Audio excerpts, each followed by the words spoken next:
दिल्लीमध्ये सत्ता स्थापनेसाठी इंडिया आघाडी आणि एनडीएच्या बैठकांचं सत्र बघायला मिळतंय।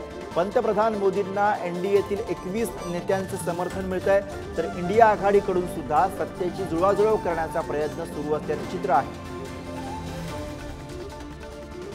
तर दिल्लीमध्ये या सगळ्या घडामोडींना वेग आलेला आहे आणि आपल्यासोबत अधिक बोलण्यासाठी प्रतिनिधी ज्ञानेश्वर चौतमल सध्या आपल्यासोबत आहेत। ज्ञानेश्वर, एकूणच दिल्लीकडे आता देशाचं लक्ष लागलेलं आहे, कारण एकीकडे इंडिया आघाडीच्या आणि त्यासोबत एनडीएच्या बैठकांचं सत्र आपल्याला बघायला मिळतंय। आज यामध्ये नेमक्या काय घडामोडी आपल्याला घडताना दिसू शकतील?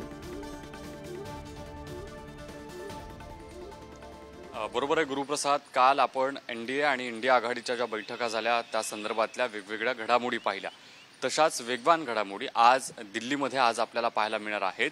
एकीकडे इंडिया आघाडीमध्ये सगळेच जे घटक पक्ष आहेत ते कशा पद्धतीने एकत्र आले, त्यांनी कशा पद्धतीने निवडणुका लढवल्या आणि त्यात त्यांना जे यश आलं त्यानंतर आता पुन्हा एकदा सत्ता स्थापनेच्या साठी म्हणून कशा पद्धतीने एकत्रित जोरकसपणे प्रयत्न सुरू आहेत ते आपण पाहतोय। इंडिया आघाडीतले सगळेच वेगवेगळे घटक पक्षांचे वरिष्ठ नेते दिल्लीमध्ये दाखल झालेले आहेत।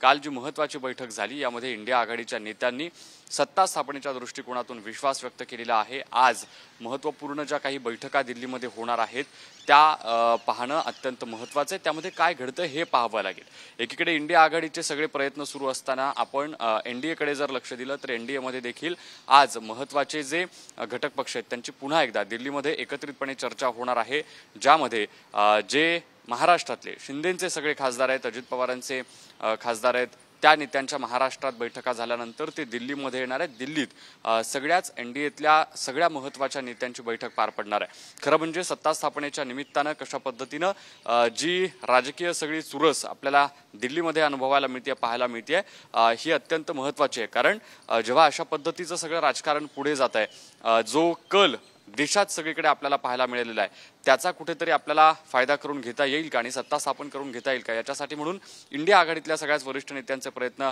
सुरू असल्याचं पाहायला मिळतंय।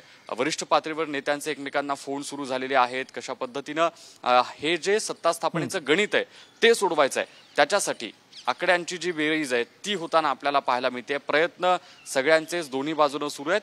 कोणाला नेमकं यश मिळतंय, गणित कोण सोडवण्यात यशस्वी होतं हे पाहावं लागेल। गुरुप्रसाद, बरोबर, अर्थात तुम्ही म्हणलात त्याप्रमाणे सत्तेचं गणित सोडवण्याचा प्रयत्न हा दोन्ही बाजूने होणार आहे आणि त्यासाठी काहींना बेरीज अपेक्षित आहे, काहींना वजाबाकी अपेक्षित आहे। त्यामुळे कुणाचं पारडं या सगळ्यातनं जड होतं हे आपल्याला ज्ञानेश्वर बघावं लागेल। धन्यवाद या सगळ्या विश्लेषणासाठी, माहितीसाठी।